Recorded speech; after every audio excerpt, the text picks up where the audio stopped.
नमस्कार, मैं हूं आकर्षण उपल और इस समय आप ये सीधी तस्वीरें देख रहे हैं IBN 24 पर। चंडीगढ़ में जो घटनाक्रम हुआ, ये घटनाक्रम असल में करनाल में 2 दिन पहले हो चुका है, क्योंकि असम से विधायक शमशेर सिंह गोगी इस समय हमारे साथ मौजूद है।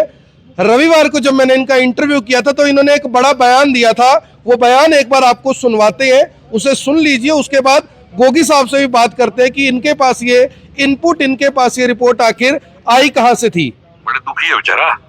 मैंने कह दिया भी तू जीतेगा नहीं। सुना विधानसभा चुनौती दे दी आपको?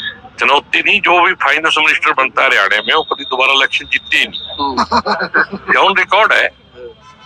कटार सिंह जी मांगे रहा। तो शमशेर सिंह गोगी जो कि असम से विधायक हैं, कांग्रेस के विधायक हैं, उन्होंने कहा था कि जो वित्त मंत्री बनता है वो दोबारा कभी मुख्यमंत्री बना ही नहीं। एक बार जान लेते हैं गोगी साहब, 2 दिन पहले, अभी 48 घंटे नहीं हुए पूरी बात को, आपने 2 दिन पहले कहा था कि मनोहर लाल खट्टर दोबारा सीएम नहीं बनेंगे हरियाणा के। ये क्या इनपुट था आपके पास? इतना बड़ा घटनाक्रम करवा दिया चंडीगढ़ में आपने। नहीं, मैंने ये बात 27 फरवरी को विधानसभा में कही थी। आपके पास तो मैंने रिपीट किया है। मैंने उनको विधानसभा के अंदर कहा था कि एक मैंने स्मार्ट सिटी को लेके सवाल उठाया था, तो वो कह रहे थे भी तू ऐसे ही मेरे पे इल्जाम लगा रहा है, वहाँ करप्शन नहीं है। तो मैंने कहा भी अगर करप्शन नहीं है तो आप कह रहे हो ना जांच करा दे, लेटर दे दे, मैं दे देता हूँ, लेकिन जांच जल्दी कर देना, नहीं तो अगली बार मैं फिर आपको कहाँ ढूंढूंगा। तो बोले मैं यही मिलूंगा। मैं कहा मेरे पास भी ऐसा रिकॉर्ड है कि जो फाइनेंस मिनिस्टर बनता हो दोबारा जीतता नहीं। तो सब पूरी विधानसभा हंस रही थी, बोले तू क्या कह रहा है। मैं कहा पिछले देख लो सारे, चौधरी कटार सिंह से लेके तो मेरे को याद है सारे, तो कोई नहीं बने आज तक। जो भी फाइनल उसी दिन कर दिया था। और खट्टर साहब को बेचारे को उसी दिन पता लग गया होगा। अंतरात्मा भी आदमी की कई बार को चोटती ना अंदर से, भाई इतने पाप किए हैं, तो जब पाप किए हैं तो वो सामने भी आएंगे। गोगी साहब, अब करनाल आज से सीएम सिटी नहीं रहा। क्या आपको लगता है कि करनाल से मनोहर लाल खट्टर लोकसभा का चुनाव लड़ेंगे? जब मैंने सुबह पहली बार ये खबर चलाई तो मेरा फोन बजना शुरू हो गया, मुझे लोगों ने डराना शुरू कर दिया कि ये आप क्या बोल रहे हो, आपको पता है कि ऐसी खबर चलाने पे क्या कुछ हो सकता है, पहले भी जेल रह के आए हो। वो नहीं, देखो ऐसे है, जेल भेजने के लिए तो बीजेपी मशहूर है, किसी को भी भेज सकती है। लेकिन मेरे को ऐसा लगता है भी खट्टर साहब अब ना तो करनाल से एमएलए का इलेक्शन लड़ेंगे ना एमपी का लड़ेंगे, क्योंकि करनाल वालों ने रोहतक वालों का ठेका ले रखे। हमारे पास अपने बंदे हैं, हम अपने लड़ाएंगे और अपने जिताएंगे। सुबह मेरी वीरेंद्र राठौर से बात हुई, उन्होंने कहा कि अगर करनाल से मुख्यमंत्री मनोहर लाल खट्टर लोकसभा के उम्मीदवार बनकर आते हैं बीजेपी की तरफ से, हमारी जीत और आसान होगी। इसको किस तरह से देखते हैं कि अगर संजय भाटिया चुनाव लड़ते हैं कांग्रेस के लिए तब इजी होगा, मनोहर लाल खट्टर लड़ते हैं तो कितनी मुश्किल होगी? देखो कोई भी लड़े, 0-0 क्या होता है, डबल 0। कांग्रेस का जो भी कैंडिडेट आएगा वो ही जीतेगा। तो जो आज जेजेपी और बीजेपी का गोगी साहब गठबंधन टूटा है, यानी कल जो डिप्टी सीएम दुष्यंत चौटाला है वो प्रधानमंत्री, मुख्यमंत्री सब गुड़गांव में थे, कल तक कोई खबर नहीं थी, आज उठाकर बाहर कर दिया। आपको नहीं लगता कि जेजेपी की जिस समय जरूरत थी उस समय जेजेपी ने साथ दिया था, और आज जैसे दूध में से मक्खी निकाल कर फेंकते हैं, 1 मिनट नहीं लगाया गठबंधन तोड़ते हुए? नहीं, मैं आपको इसके उल्ट बता रहा हूँ कि जेजेपी का लूटने का एक गठबंधन था, एग्रीमेंट था।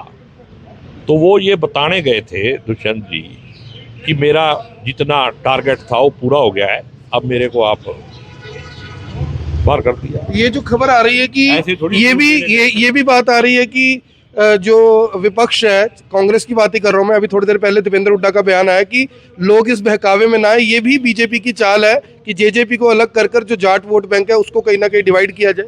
मैंने कहा ना शुरू में ही भी ये घटिया तरीके का राजनीतिक ड्रामा है। वो लोगों को बरगला रहे हैं, समाज में बंटवारा करने का, नफरत फैलाने का उनका धंधा ही है, तो ये चलेगा नहीं। अब तो गोगी साहब क्या समझते हैं? देखिए बहुमत तो उनके पास आज की तारीख में है, ये निर्दलियों का ले लो, एचएलपी का ले लो, या अभी जेजेपी के कुछ विधायक भी समर्थन दे रहे हैं।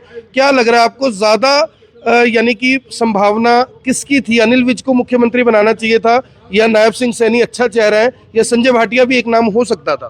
देखो ये उनका अंदरूनी मामला है, क्या करते हैं वो क्या नहीं करते, लेकिन मैं इतना जानता हूँ कि अब वो कुछ भी करें हरियाणा से पार्लियामेंट की सीटों पे भी और विधानसभा में भी उनका सफाया होना तय है। कितनी सीटें कांग्रेस की मानकर चल रहे हैं लोकसभा चुनाव में? 10 सीटों में से 9 सीटों पे आप चुनाव लड़ रहे हैं, एक पे इंडिया गठबंधन में आम आदमी पार्टी के उम्मीदवार है।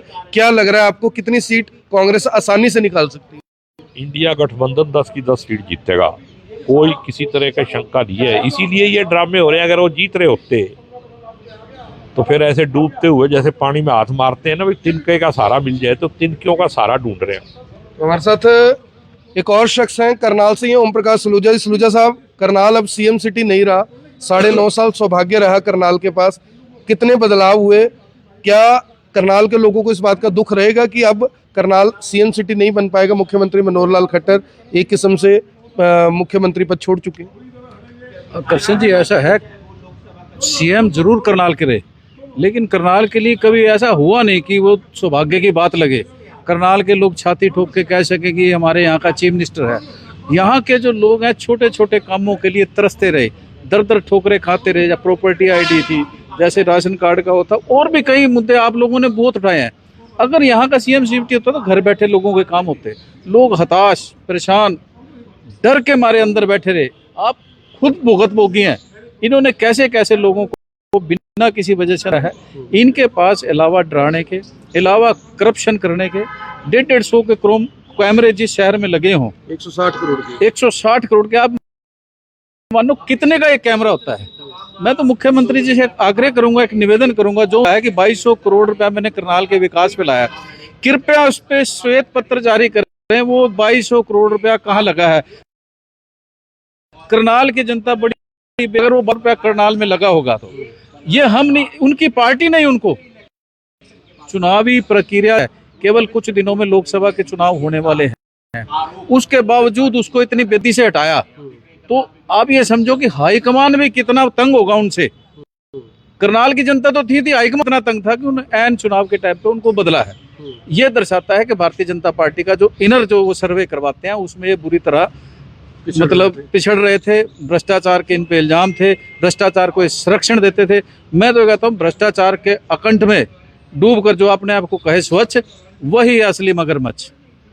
इतना बड़ी बात कह रहे हैं आप? हाँ जी, बिल्कुल तथ्य बोलते हैं। 2200 करोड़ बता दें, मत करें। इन्होंने खुद ही कहा है, मैंने नहीं कहा, इनके खुद की बात है। इनके खुद के पार्टी के लोग इन पे भ्रष्टाचार का इल्जाम लगाते हैं।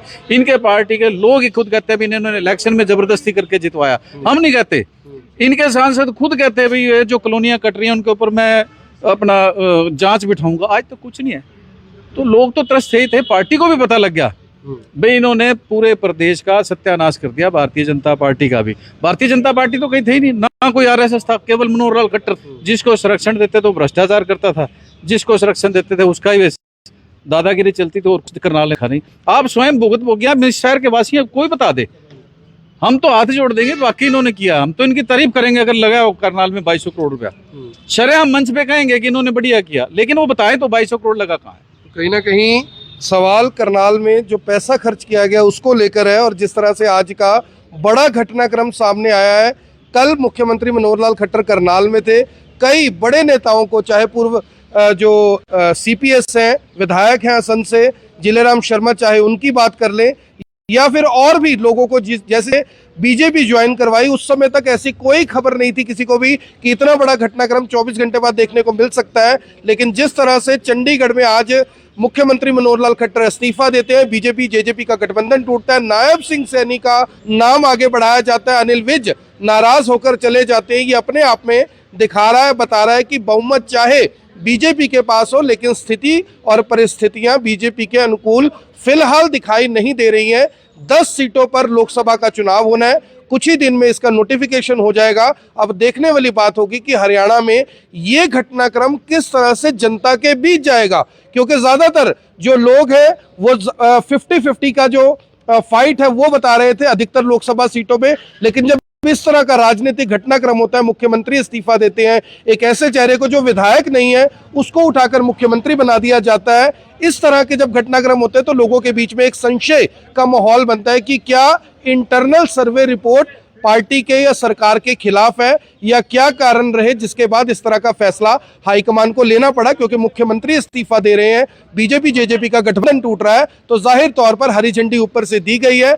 जैसा इशारा किया गया वैसा ही चंडीगढ़ में हुआ। अब देखना होगा कि शाम 5 बजे नायब सिंह सैनी के साथ मुख्यमंत्री के शपथ लेने के बाद नायब सिंह सैनी के साथ कितने और लोग जो शपथ है वो लेते हैं। क्या डिप्टी सीएम, खबर ये भी आ रही कि एक या 2 लोगों को डिप्टी सीएम बनाया जा सकता है, ताकि नाराजगी ना हो, ऐसा ना हो कि बीजेपी भी टूट जाए, ये भी देखना होगा। और मंत्रिमंडल के विस्तार में भी जो निर्दलीय विधायक है, क्योंकि 6 महीने का कार्यकाल बाकी रह गया है, जो निर्दलीय विधायक है, जेजेपी से आए हुए विधायक है, उनको ज्यादा प्राथमिकता दी जाएगी। अब ये देखना होगा कि आने वाला जो समय है वो क्या कुछ घटनाक्रम और बनाता है हरियाणा की राजनीति में। मेरी आप सभी से अपील, जो भी लोग इस वीडियो देख रहे हैं इसे साथ के साथ जरूर शेयर करें। आप देख रहे हैं IBN 24, मैं हूं आकर्षण उपल करनाल से, आप सभी के साथ लाइव। धन्यवाद।